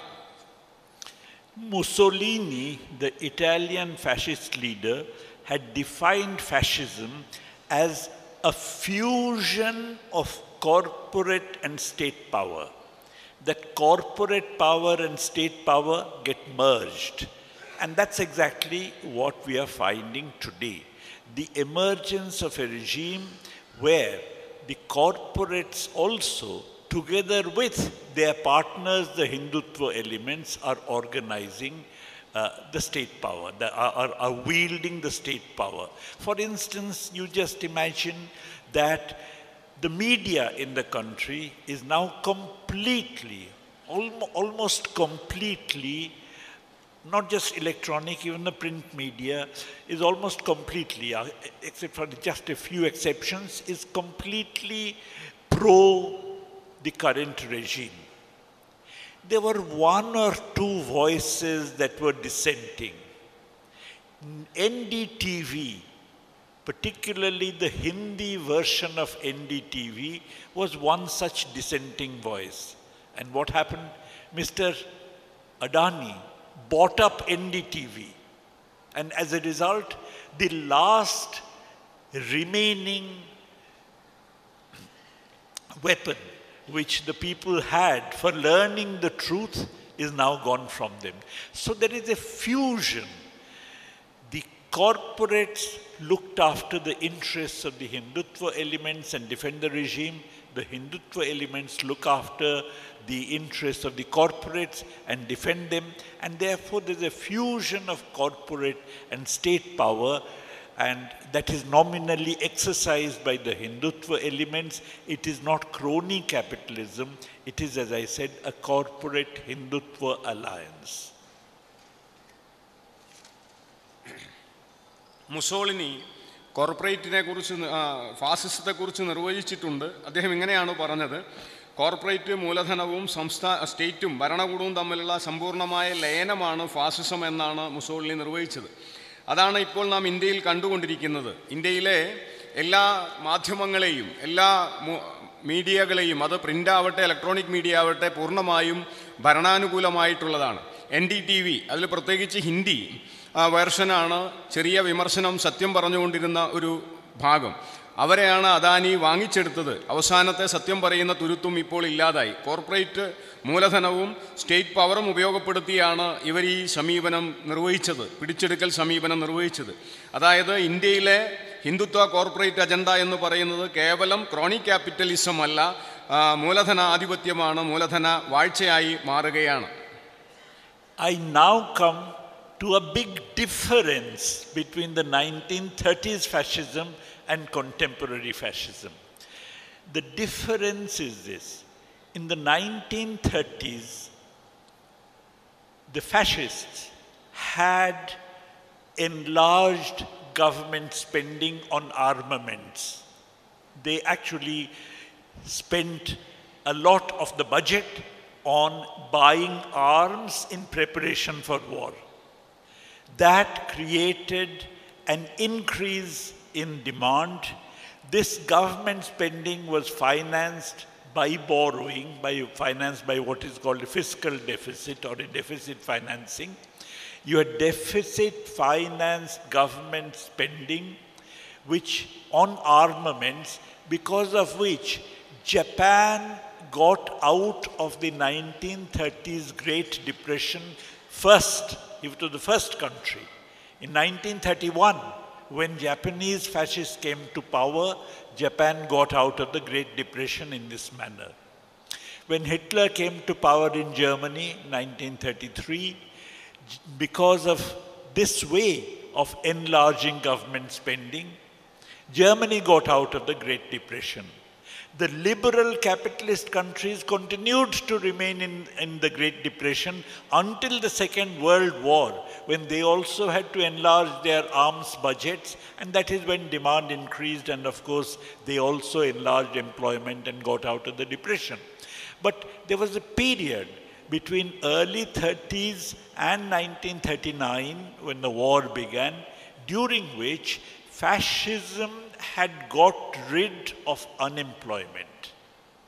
Therefore, it actually had become quite popular in Germany, Japan, and so on, even though it was killing its opponents, sending them to concentration camps and so on. But because there was a period in which the horrors of unemployment and the Great Depression were overcome, the horrors of the war had not yet appeared on the horizon. There was a period when the fascists actually had acquired a degree of popularity wherever they ruled. But contemporary fascism, or what I'd call neo-fascism, is incapable of providing even that kind of support to the workers, that kind of bringing about even that kind of improvement in employment.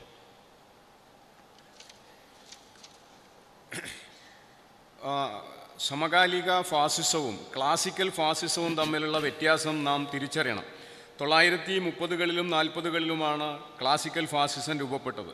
ആ സന്ദർഭത്തിൽ മുതലാളിത്ത വ്യവസ്ഥയുടെ പ്രതിസന്ധിയിൽ നിന്നാണ് അത് രൂപപ്പെട്ടത്. Government ചെലവ് ചെയ്ത് സഹായിച്ച് കൃത്യമായി ചോദനമുണ്ടാക്കുന്നതിന് വേണ്ടി ഇടപെട്ടിരുന്നു ആ കാലത്ത്.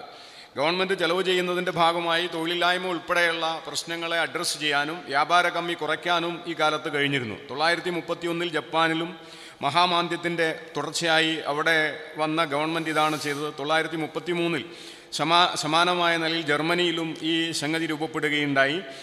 ലിബറൽ മുതലാളിത്ത രാജ്യങ്ങൾ ഇതേ സമയത്ത് തൊഴിലില്ലായ്മയുടെ പ്രശ്നങ്ങൾ അഡ്രസ്സ് ചെയ്തിട്ടുണ്ട്. 1930-39 കാലത്ത് യുദ്ധം തുടങ്ങിയ സന്ദർഭത്തിൽ ഈ പ്രശ്നങ്ങളെ ഫാസിസം അഡ്രസ്സ് ചെയ്യുകയും തൊഴിലില്ലായ്മ തുടങ്ങിയ പ്രശ്നങ്ങളെ കൈകാര്യം ചെയ്യുന്നതിനും സാധിച്ചിട്ടുണ്ട്. ജർമ്മനി, ജപ്പാൻ തുടങ്ങിയ രാജ്യങ്ങൾ ഉൾപ്പെടെ യുദ്ധകാലത്തുൾപ്പെടെ ഇക്കാര്യങ്ങളിൽ സമീപനം സ്വീകരിച്ചതുകൊണ്ട് ഒരു ജനകീയത ആർജിച്ചെടുക്കാൻ ആ കാലത്തെ ഗവൺമെൻറ്റുകൾക്ക് ആയിട്ടുണ്ട്. എന്നാൽ സമകാലിക ഫാസിസം ആ നിലയിൽ എല്ലാ കാര്യങ്ങളെ കൈകാര്യം ചെയ്യുന്നത് തൊഴിലാളികളെ സഹായിക്കുന്നതിന് ഗവൺമെൻറ് ഇടപെടലിന് ശേഷിയില്ലാത്ത നിലയിൽ ഗവൺമെൻറ്റുകൾ മാറിയിട്ടുണ്ട്. ആ നിലയിൽ സഹായിക്കാനാവുന്നില്ല. Why can neo-fascism not increase employment? Why can the Modis of the world, the Meloni, in Italy the fascist is called Meloni, why can't the Modis and the Melonis and the Bolsonaros, all these fascists who came up in various countries, why can they not overcome unemployment?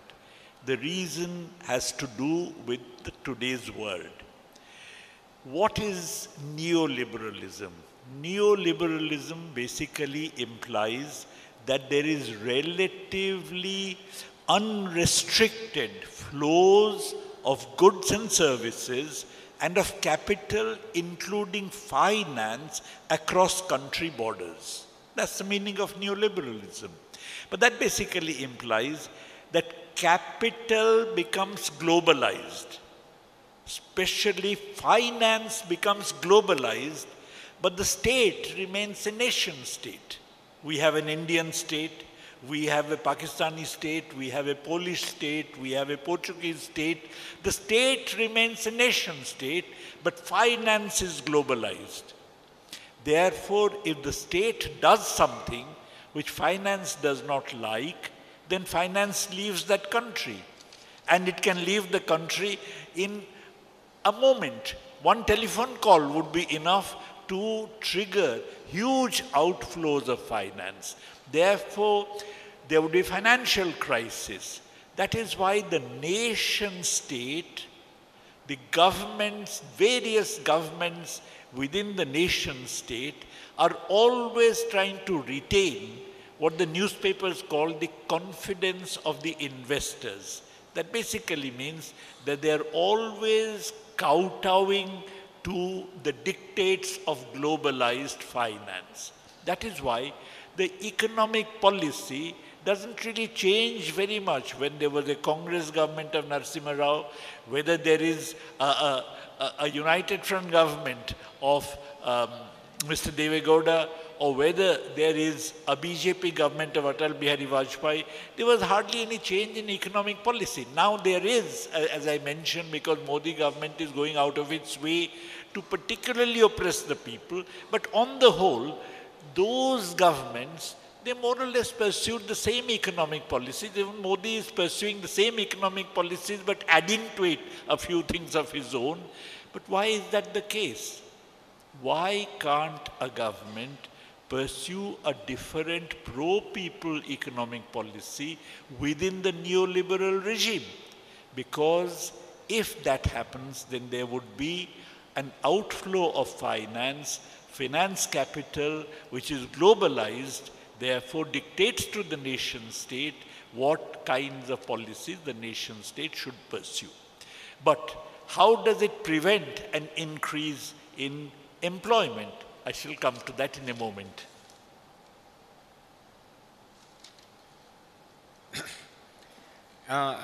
Neo liberal ഫാസിസ്റ്റുകൾക്ക് എന്തുകൊണ്ടാണ് അങ്ങനെ കഴിയുന്നില്ല എന്നത് നാം ചർച്ച ചെയ്യേണ്ടതാണ്. ഇപ്പോൾ മോഡി ഉണ്ട്, മെലനി, എല്ലാ ഗവൺമെൻറ്റുകളും ഇവർക്കാർക്കും ഇക്കാര്യങ്ങൾ ചർച്ച ചെയ്യാൻ സാധിക്കുന്നില്ല, തൊഴിലില്ലായ്മയെ അഡ്രസ്സ് ചെയ്യാൻ സാധിക്കുന്നില്ല.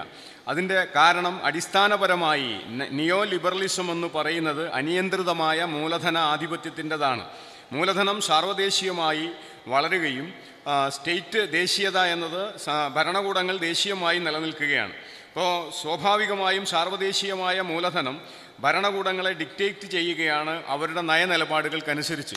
ജനാനുകൂലമായ നിലപാടുകൾ എടുക്കുന്ന പ്രദേശങ്ങളിൽ സ്വാഭാവികമായും മൂലധനം അതിൻ്റെ താല്പര്യം സംരക്ഷിക്കുന്നതിന് വേണ്ടി പുറത്തേക്ക് ഒഴുകുന്ന നിലയുണ്ടാവും, ഗവൺമെൻറ് പ്രതിസന്ധിയിലാവും.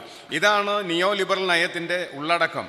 സ്വാഭാവികമായും സ്റ്റേറ്റുകൾ, ദേശീയ സ്വഭാവമുള്ള സ്റ്റേറ്റുകളെല്ലാം മൂലധന വാഴ്ചയ്ക്ക് കീഴടങ്ങുകയാണ്. ഇപ്പോൾ നമ്മുടെ രാജ്യത്ത് ഉദാഹരണം എടുത്താൽ നരസിംഹറാവു ഉണ്ട്, ദേവഗൗഡയുടെ ഗവൺമെൻറ് ഉണ്ട്, അതിനുശേഷം വന്ന ഗവൺമെൻറ്റുകളുണ്ട്, മോഡിയുമുണ്ട്. ഇവരുടെ സാമ്പത്തിക നയങ്ങളിൽ ഒരു വ്യത്യാസവുമില്ല, ഒരേ നയം തുടരുകയാണ്. എന്തുകൊണ്ടാണ് അങ്ങനെ ഒരേ നയം തുടരുന്നത്?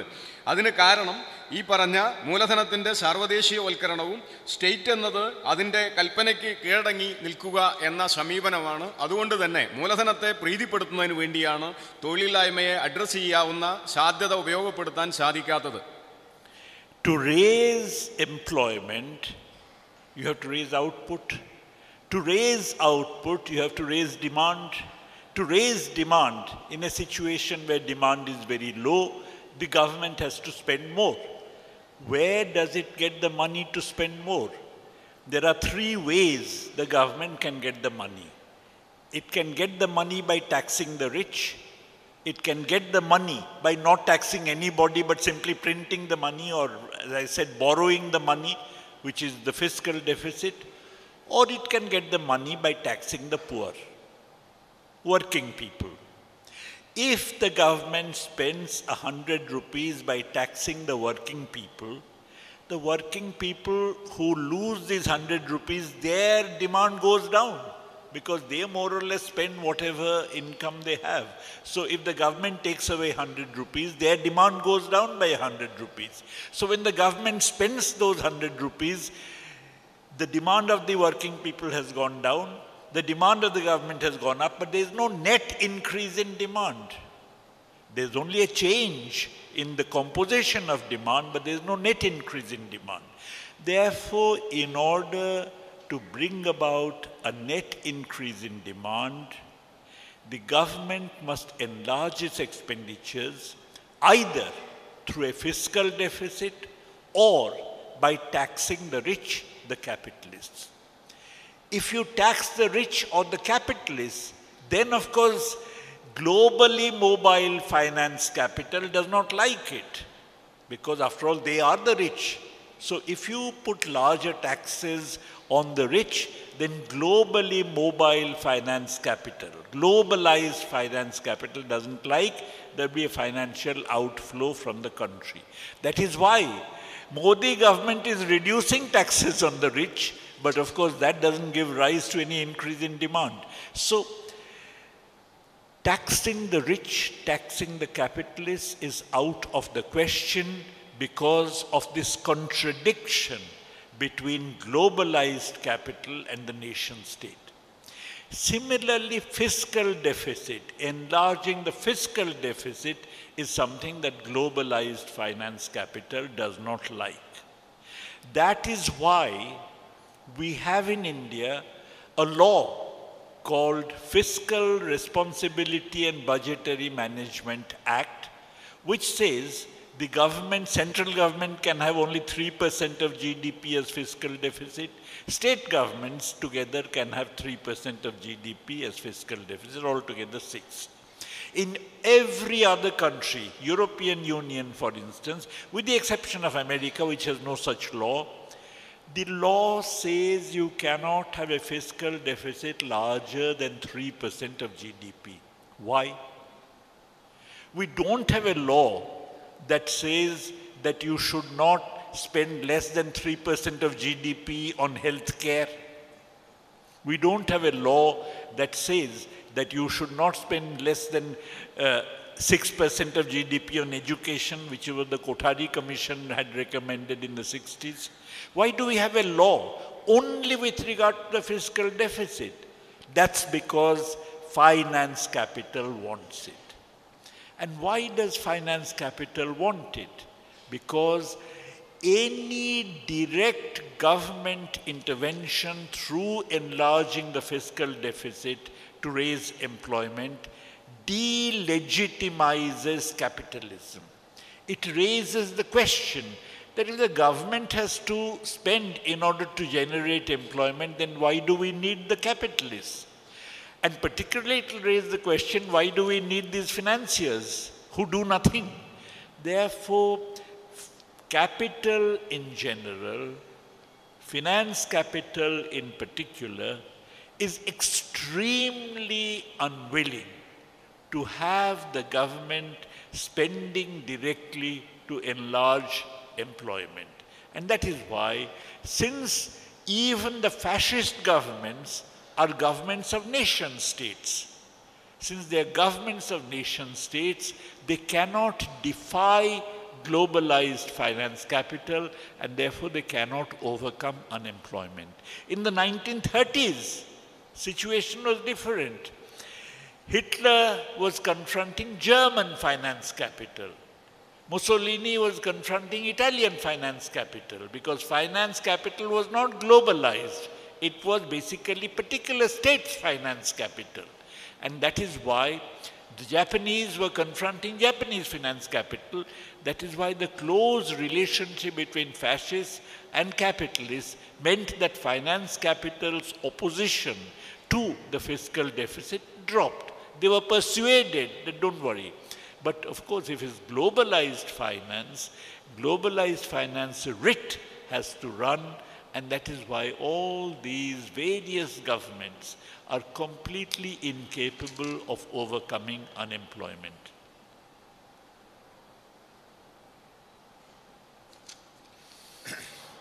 തൊഴിലില്ലായ്മ വർദ്ധിപ്പിക്കുകയും ചോദനം വർദ്ധിപ്പിക്കുകയും ചെയ്യാൻ എവിടെ നിന്നാണ് പണം ലഭിക്കുന്നത്?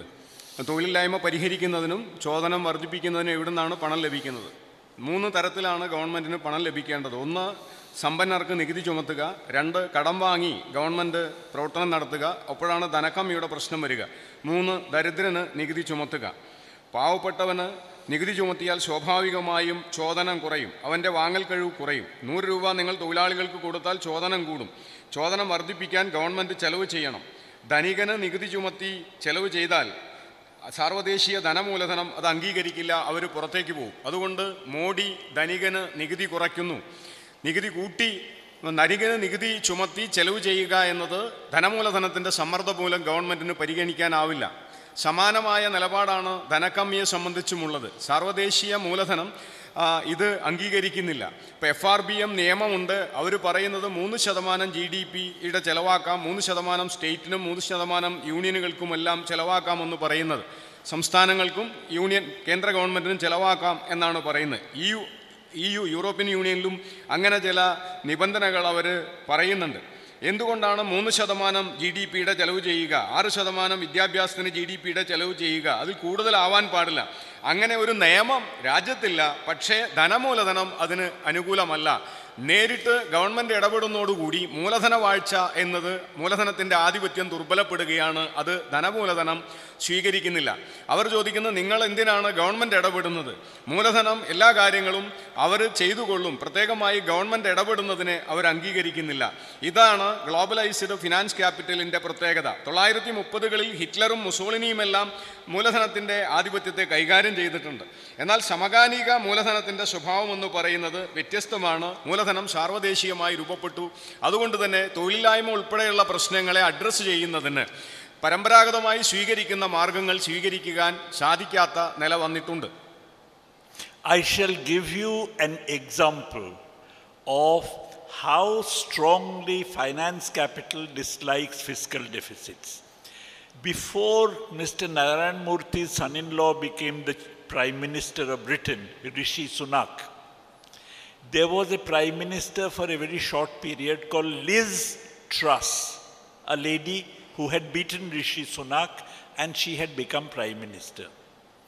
She suggested that Britain should enlarge her fiscal deficit. And she suggested Britain should enlarge her fiscal deficit not for spending, but for giving transfers to the capitalists. You would have thought that she is being so considerate to the capitalists that finance would like this idea. But no. If you want to give concessions to the capitalists, that must be matched by reduction in other government spending or by taxing the poor, but not fiscal deficit. As I mentioned, finance is totally opposed to fiscal deficit, and therefore Liz Truss had to be thrown out as Prime Minister of Britain in just a few weeks.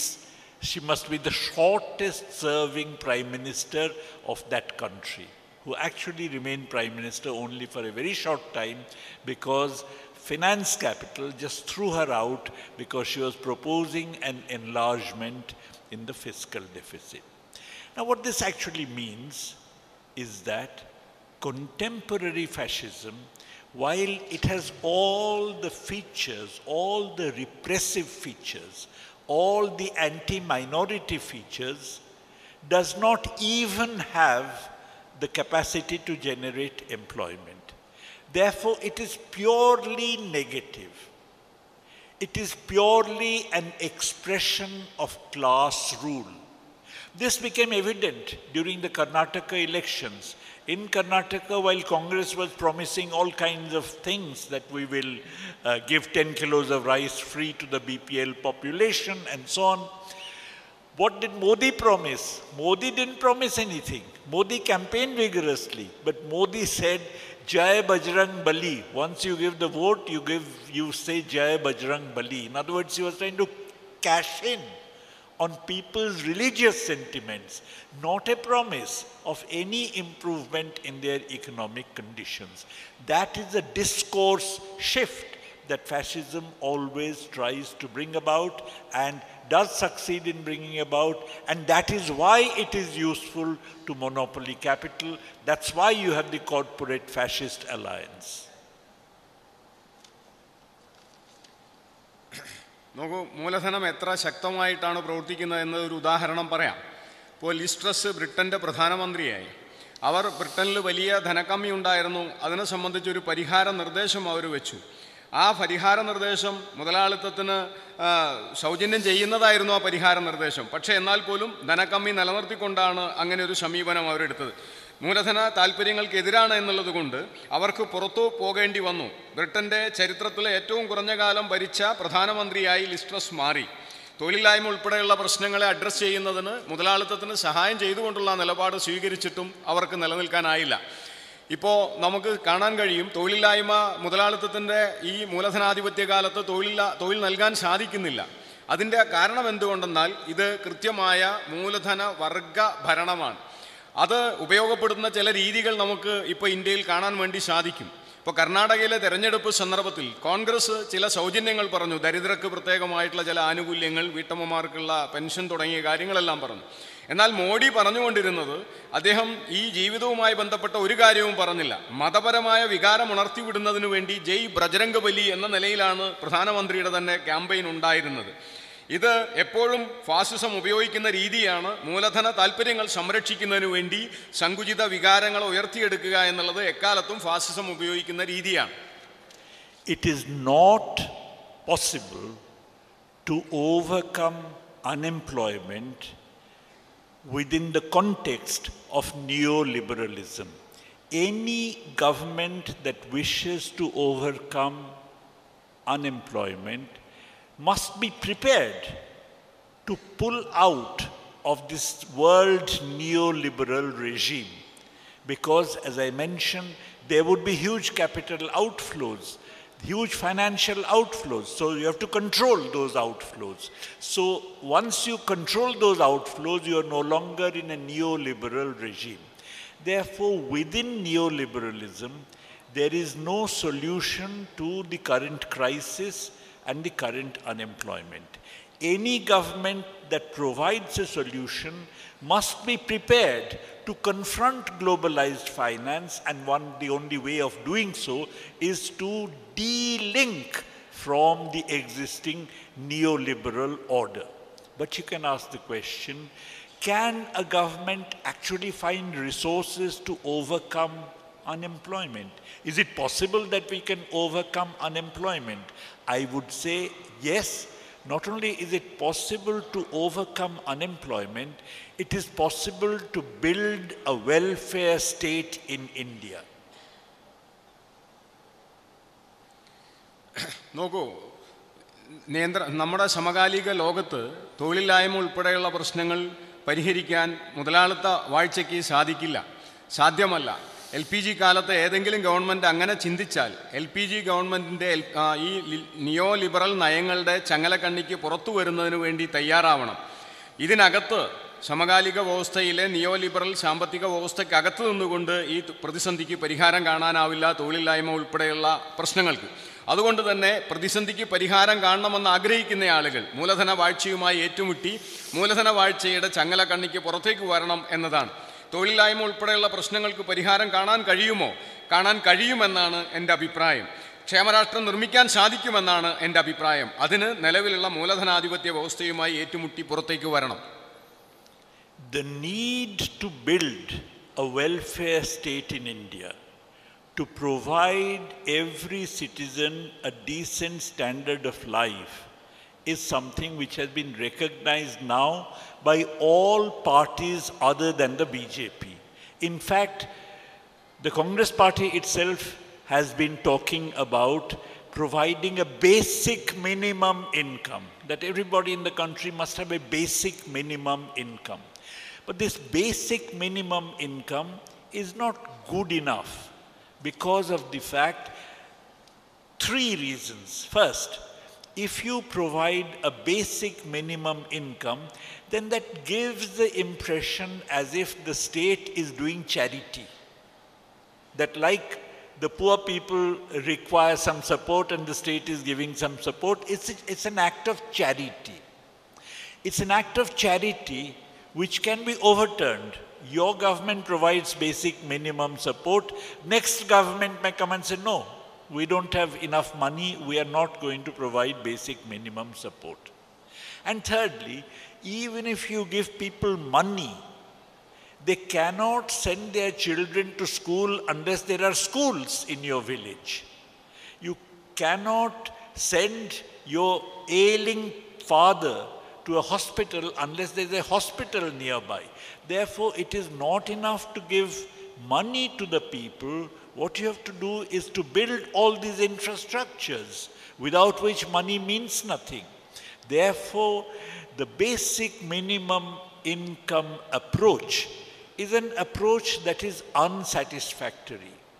What I would suggest in the place of this basic minimum income approach is the institution in the Indian Constitution of a set of fundamental economic rights.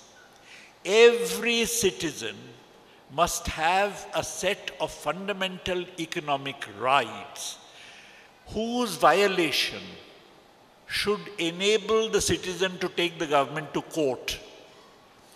And these rights, in my view, at least 5 rights I can think of immediately, are right to food, exactly on a par with what is now given to the BPL population, right to employment, and if you don't provide employment, you should give a wage, a statutorily fixed wage to everybody whom the state does not succeed in providing employment.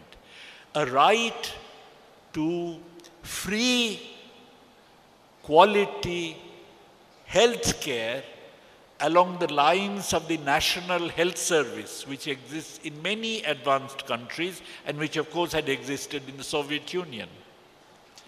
The right to free, quality education, at least up to the higher secondary level, for every child.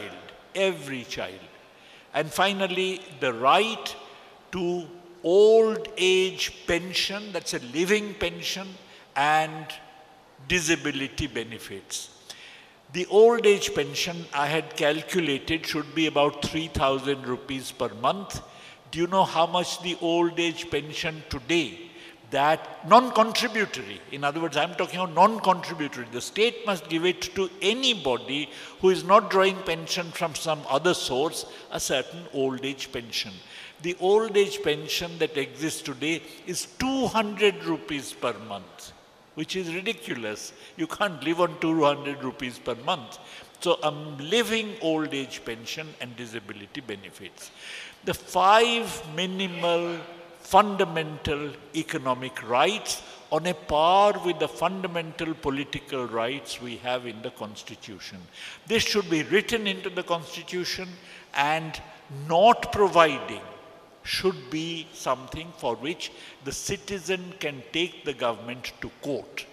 This is something that would really provide the citizen with the dignity of being an Indian citizen. Not charity, but dignity. And therefore, I would suggest an approach to an Indian welfare state where every citizen enjoys a set of fundamental economic rights of the kind I've just mentioned.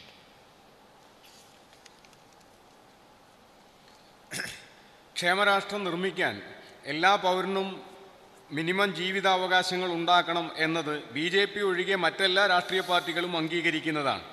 ഇപ്പോൾ കോൺഗ്രസ് പറയുന്നത് അവർ അടിസ്ഥാന വരുമാനം ഉറപ്പുവരുത്തും എന്ന നിലയിലാണ്, basic minimum income ഉറപ്പുവരുത്തും എന്നുള്ള നിലയിലാണ്, ദരിദ്രരെ സഹായിക്കുന്ന ഒരു നിലയാണ് അവർ സ്വീകരിക്കുന്നത്.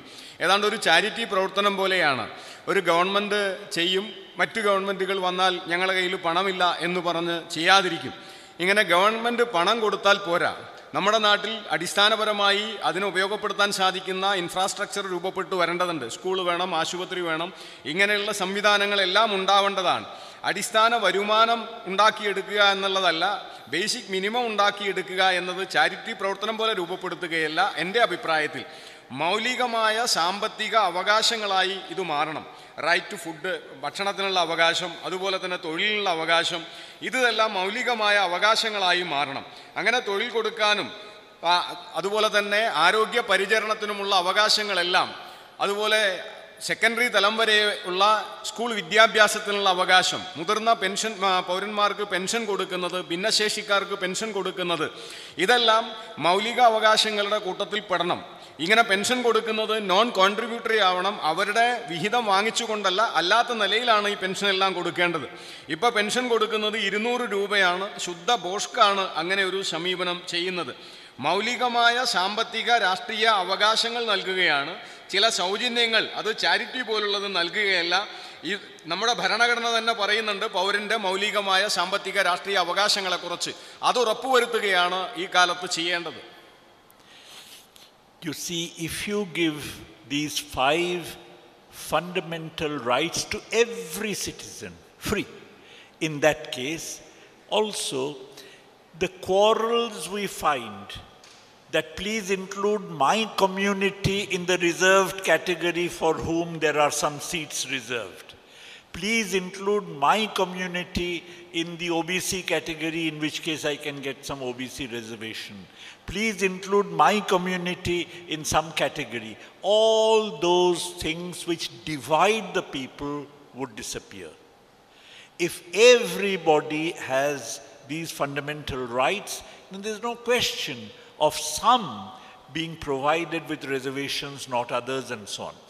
Once these fundamental rights are instituted, then of course all those quarrels about reservations on the basis of which parties like the BJP divide the people, play one against the other, that all those would actually disappear. Is it possible to have these rights?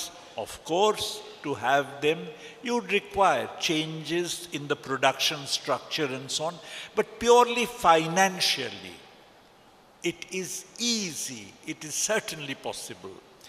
Just 2 taxes levied on the top 1% of the population, just the top 1% of the population, will be enough by some calculations which I have made to finance all these 5 universal rights. One is a 2% wealth tax on the top 1% of the population. And the other is that the moment, of course, you impose a wealth tax, they are going to distribute their wealth among their relatives, among their children and so on, to show a reduced wealth and so on, to escape the tax burden. Therefore, any such wealth tax must be accompanied by an inheritance tax. 1/3 inheritance tax. If I have got 100 rupees which I am passing on to my children, then 1/3 of those 100 rupees must be taken away by the state.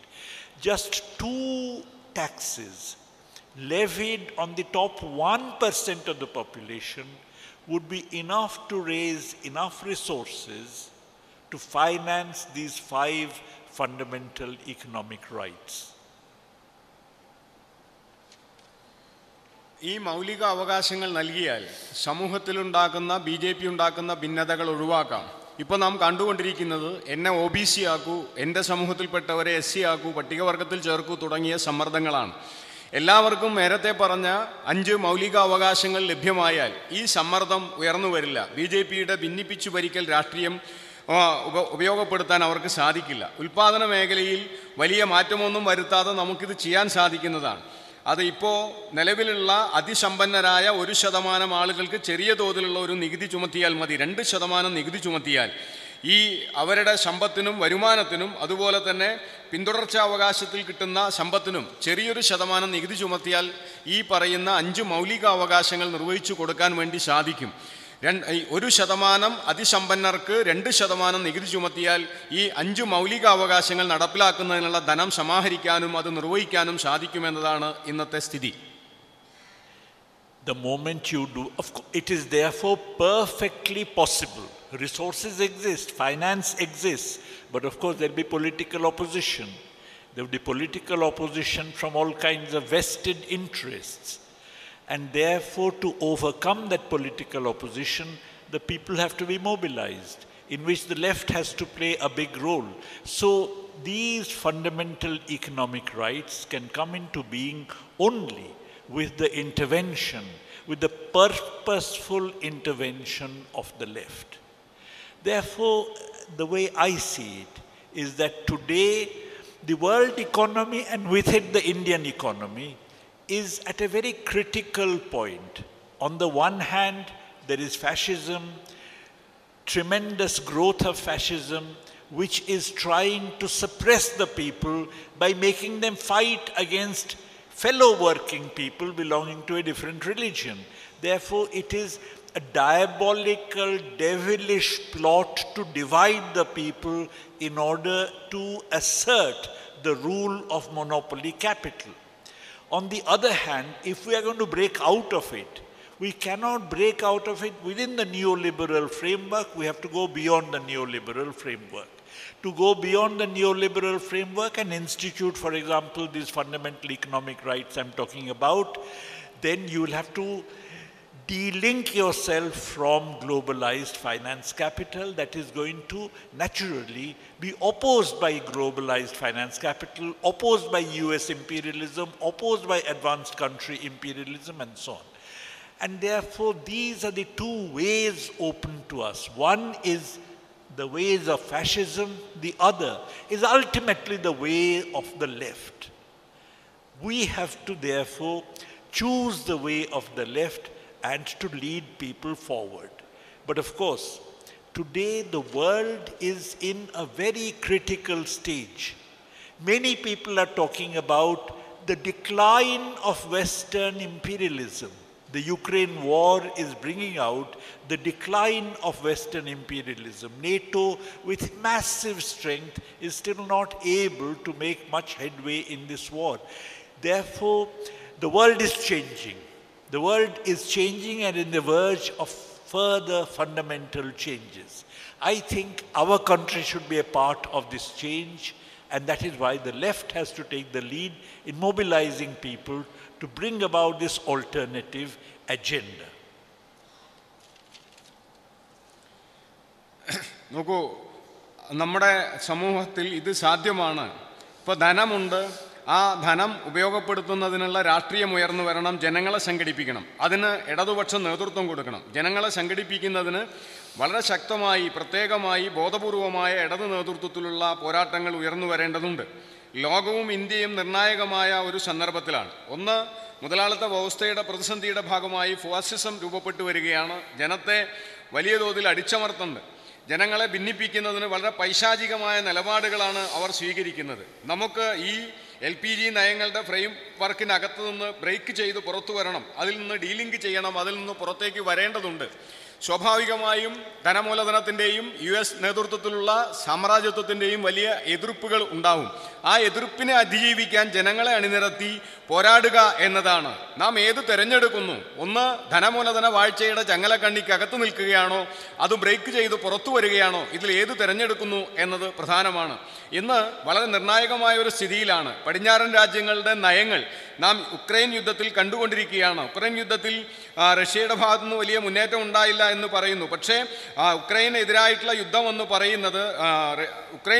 പറയുന്നത് സാമ്രാജ്യത്വവും റഷ്യയും തമ്മിലുള്ള നേരിട്ടുള്ള ഒരു ഏറ്റുമുട്ടലാണ്. ഇപ്പോൾ ലോകത്തെ സ്ഥിതിഗതികളാകെ മാറി വരികയാണ്. നാം പറയുന്നത് നമുക്ക് ജനങ്ങളെ സംഘടിപ്പിക്കണം, ഈ ചങ്ങലക്കെട്ടിൽ നിന്ന് പുറത്തേക്ക് വരണം, അതിനുള്ള സമീപനങ്ങൾ ഇടതുപക്ഷം ബോധപൂർവം ആവിഷ്കരിക്കണം എന്നതാണ്. Thank you very much for your patience. Thank you.